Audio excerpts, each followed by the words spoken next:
እግዚአብሔር ለምንድን ነው አንዳንድ ጊዜ የሚመሩ ነገሮችን በመስጠት ደስ የሚሉን ነገሮችን ይቀማናል?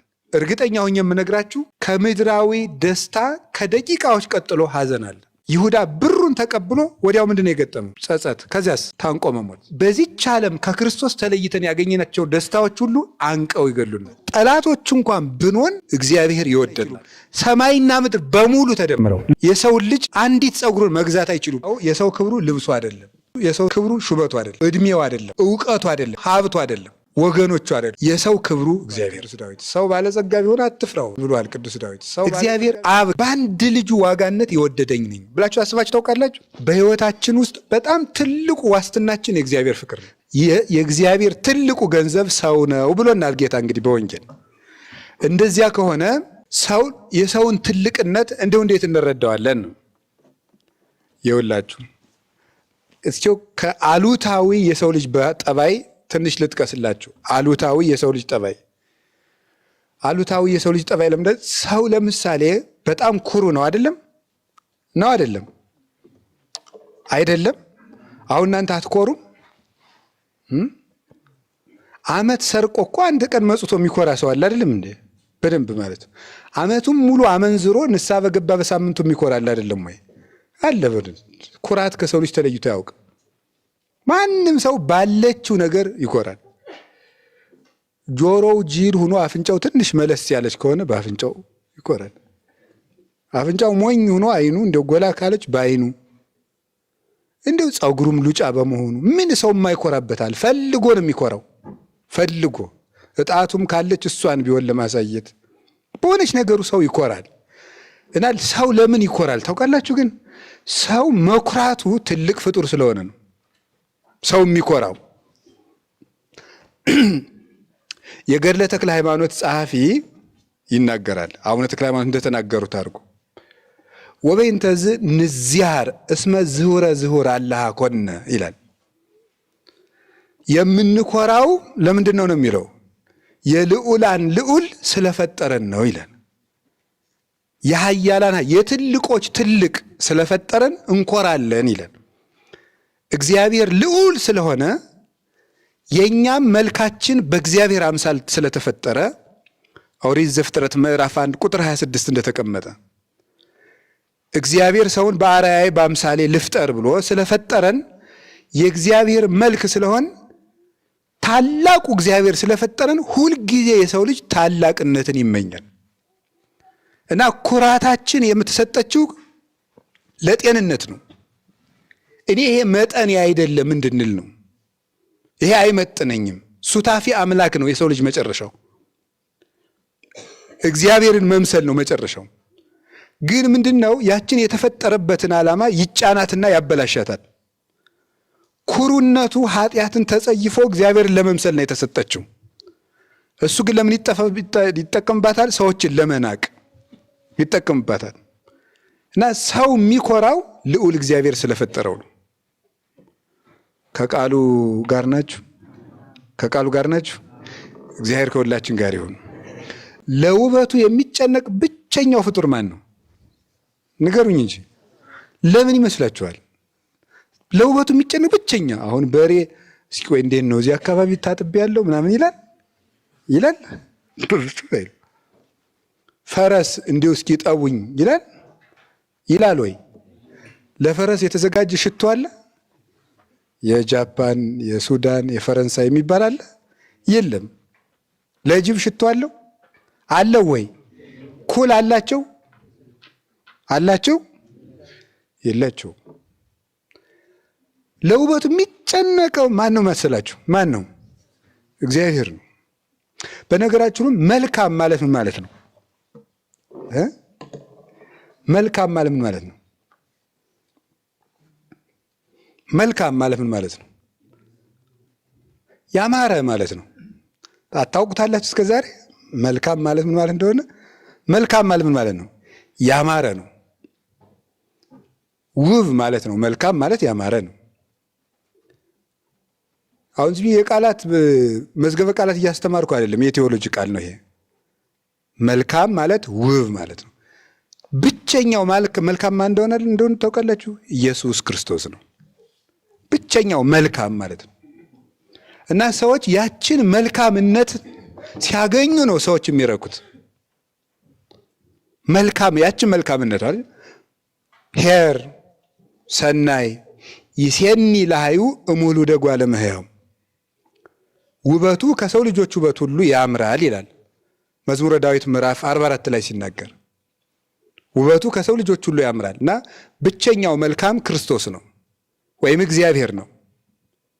ሰናይ እግዚአብሔር ለለይቲ እገስዎ እግዚአብሔር ለፈተና ብሎ መከራ ቢያመጣባቸው ለሚታገሱት እግዚአብሔር መልካም ነው ይላል ትንቢተ ናሆም ምዕራፍ 1 ቁጥር 7 ላይ ሲናገር። ስለዚህ መልካም እግዚአብሔር ነው፣ መልካም ክርስቶስ ነው። ሰዎች መልከኛ መሆን የሚፈልጉበት ምክንያት ምንድነው? መልካሙ እግዚአብሔር ስለፈጠራቸው ነው። ግን መልከኛ የሚሆኑበት መንገድ ግን የተሳሳተ ነው። ለውበታችን መጨነቃችን በራሱ እኛ መልከኞች ሆነን ስለተፈጠርን ነው። መልኩ ግን ይሄ አይደለም፣ እኛ እንደምናስበው አይደለም፣ ሌላ ነው ነገሩ። ለዚህ ነው መጽሐፍ ምሳሌ ምዕራፍ 31 ላይ ደምግባት ሐሰት ነው፣ ውበትም ከንቱ ነው፣ እግዚአብሔርን የምትፈራ ሴት ግን ትመሰገናለች ብሎ የሚናገረው። የእኛ መልካችን ግን እግዚአብሔርን መምሰል ናት። የዓይን፣ ጆሮ፣ አፍንጫ፣ እግር፣ እጅ አይደለም። እና የሰው ልጅ ለውበቱ 24 ሰዓት የሚጨነቅበት ምክንያት ይሄ ነው። ማንኛውም ሳይንስ ይሄንን ቢመልሰው ጥሩ ነበር፣ አይመልሰውም። ሰው ለምን ለመልኩ ይጨነቃል? በፍጹም የለም። ሰው ለምን መልከኛ መሆን ይፈልጋል? ምንም ሳይንስ ሲጀመር ምን ይባላል መሰላችሁ?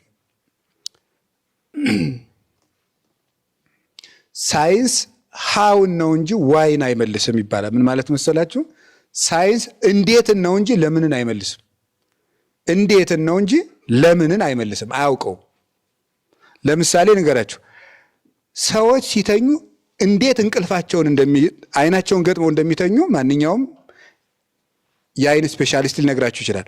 አንዳንድ ሰዎች ደግሞ አይናቸውን ገልጠው እንደሚተኙም ይነግሯቸዋል። እንደ ሰሎሞን። አሁን ሰሎሞን ሲተኛ አይኑን ገልጦ ነበር የሚተኘው፣ ሲነቃ ደግሞ ይጨፍነዋል።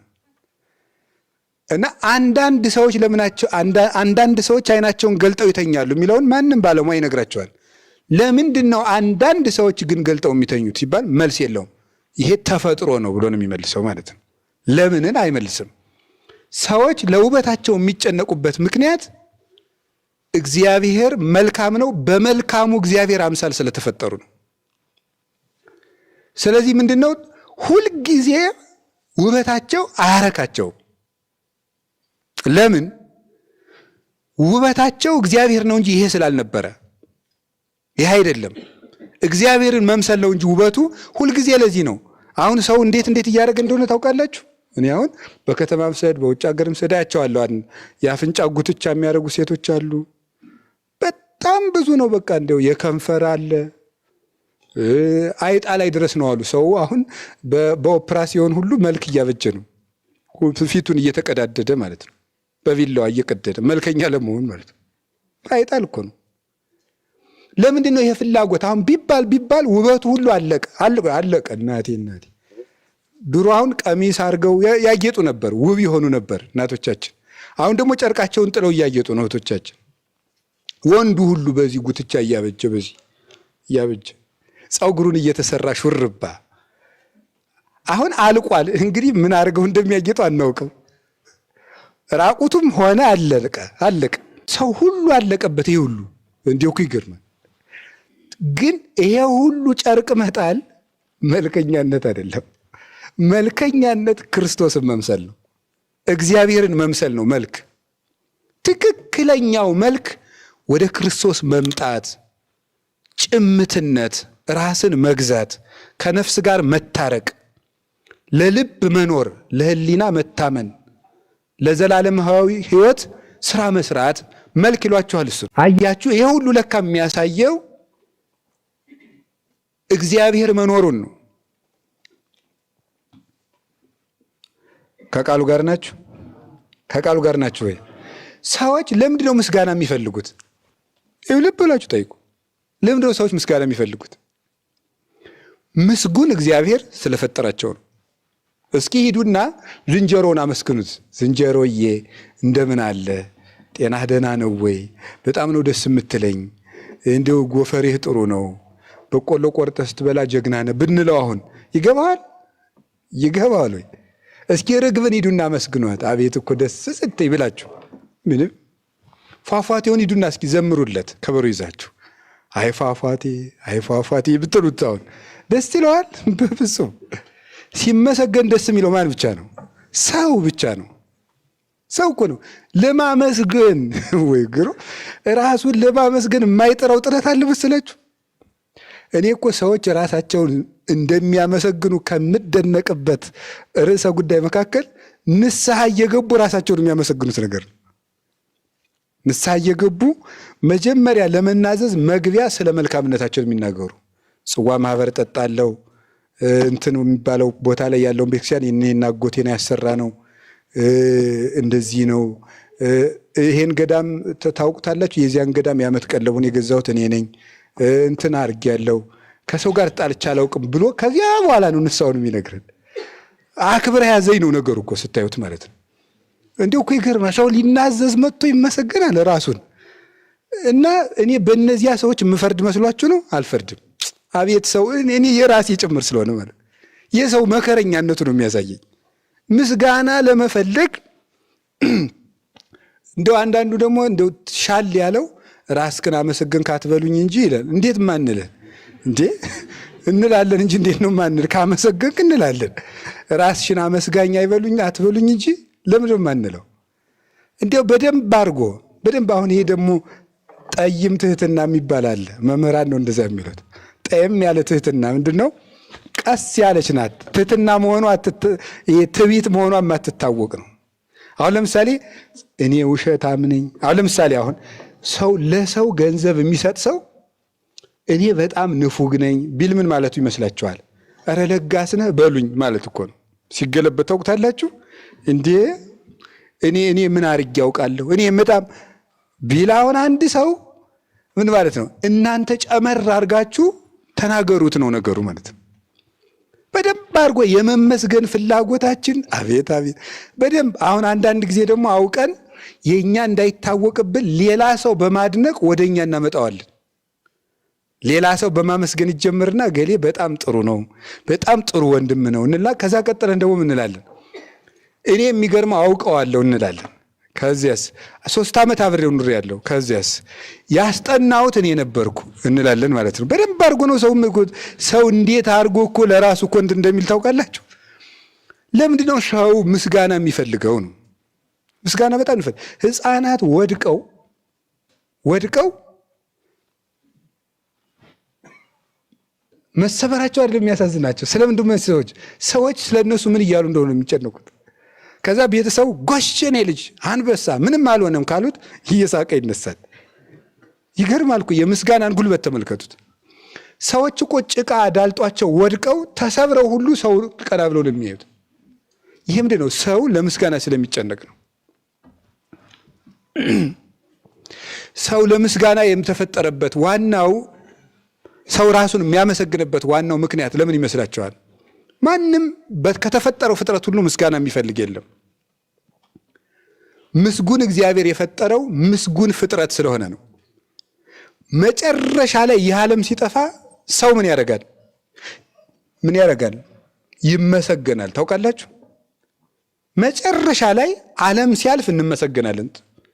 መንግሥተ ሰማያት ከመግባታችን በፊት የመጀመሪያ የምትሰጠን ምስጋናት ነው። ማንም ያመሰግነን? እግዚአብሔር ነው። ምን ብሎ ነው የሚያመሰግነን? ንዑ ሀቤ አንትሙ ቡሩካን፣ እናንተ የተባረካችሁ። የትልቅ ምስጋና ነው። እግዚአብሔር መጨረሻ ላይ የሚሰጠን ምስጋና ነው። በማን የምንመሰገነው? በእግዚአብሔር። በማን ፊት ነው የምንመሰገነው?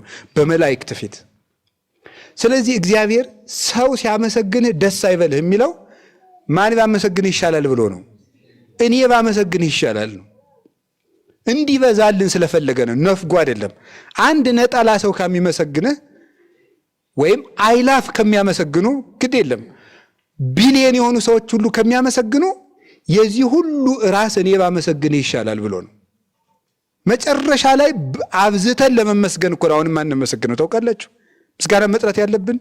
ሰው ግን ምስጋናን ባልተገባ መንገድ ይፈልገዋል። ሰው ምስጋናን የሚፈልግበት አክብረ ነው ራሱ እኮ አይበቃውም የሰው ልጅ። እረ ይገርማል። ልብ ብላችሁ ተመልከቱት። ሰዎች አሁን አንድ ንጉስ በሉት ወይም የቤተ ክርስቲያን ሰውም ሊሆን ይችላል። እንደ ይገርማል። 10,000 ሰው ከበሮ ይዞ እየዘመረ ቢቀበለው አንድ ሰው ከመቀመጫው ባይነሳለት ማንንም ያስተውለው? ያልተነሳለትን ያን አንዱን ሰውዬ ነው የሚያየው። ምስጋና አድነን ከመፈለጋችን የተነሳ ማለት ነው። አንድ ሰው አላከበረኝም ተብሎ አገር ሊያልቅ ይችላል በባለስልጣናት። በአንድ ሰው ምክንያት ብቻ አንድ ሰው ናቀኝ ተብሎ ወይም የናቃቸው ስለመሰላቸው ምክንያት ሰው ክብርን አልጠገብ ብሏል። እውነት ለመናገር ይህ ሁሉ ምንድን ነው ስትሉ የሰው ልጅ በእግዚአብሔር ሊመሰገን የተፈጠረ ፍጥረት ስለሆነ ነው በዚህ ሁሉ የሚሰቃየው። ስለዚህ ምን ማለት ነው? ትንሽ ልክ የመኪና ሹፌር መሪውን እንደሚያዞረው፣ የጀልባ ሹፌር መልህቁን እንደሚጥለው፣ ወይም ደግሞ የመርከብ ሰራተኞች ኮምፓሳቸውን እንደሚያስተካክሉ አይምሯችንን ዘወር ማድረግ። ለውበት የሚጨነቀው ለካ በእግዚአብሔር መልክ ስለተፈጠርኩ ያቺ መልከኛ የመሆን ፍላጎቴ ናት። ስለዚህ እውነተኛውን መልክ ስላጣሁት ነው ሌላ መልክ እየፈለኩ መከራዬን ማይ ማለት። ክብር ፍለጋ ለካ የምሰቃየው ክቡር እግዚአብሔር ስለፈጠረኝ ነው። ምስጋና ፍለጋ የምሰቃየው እነገሌ ምን አሉኝ ብዬ የምጨነቀው እንዴ ሰዎች አታዩም እንዴ? ፎቶ ተነስተው ፎቶአቸውን በፌስቡክ ለቀው እየገቡ እየወጡ ፎቶአቸውን ኮሜንት የሚያዩ ሰዎች አሉ። ስቂት የሚሉ ማለት እንዴት አሉኝ እነ ሰዎቹ ምን አሉት ወደዱት ጠሉት እያሉ እረፍት ነስቷቸው። ይሄ ሁሉ ምንድነው? ክብር ፍላጊ። ከዚያ ሁሉ ክብር እርግፍ አድርገን ትተን ክብርን ከቦታው ብንፈልግ መልካም ነው። ያ ክብር እግዚአብሔር ነው። ባይድ ይወድስከ ወአኳፉከ፣ ሌላ ያመስግንህ እንጂ አፍህ አያመስግንህ ይላል። ነኪር ይወድስከ ወአኳፉከ ምን ማለት ይመስላችኋል? ሰሎሞን በምሳሌ ተናገረ። ባይድ ያመስግንህ ማለት ወአኳፉከ አንተ ራስህን አታመስግን ሌላ ያመስግን እንጂ። ሌላ ያለውን ምን ብሎ ተርጉሞታል ሊቃውንቱ? እግዚአብሔር። ለምን ሌላ አለው ሲባል እግዚአብሔር ከዚህ ዓለም በባህሪው ልዩ ነውና ልዩ የሆነ እግዚአብሔር ያመስግን እንጂ እንዳንተ ያለ አፈር ቢያመሰግንህ አትውደድ። ስለዚህ የሰው ልጅ ምስጋና መፈለጉም ክብር መፈለጉም መልካም፣ ማማር መፈለጉም መልካም፣ መልካምነቱ ግን ከእግዚአብሔር ሲሆን እንዴት መልካም ነው። ከቃሉ ጋር ናችሁ? እግዚአብሔር ከሁላችን ጋር ይሁን። እግዚአብሔር ከሁላችን ጋር ይሁን።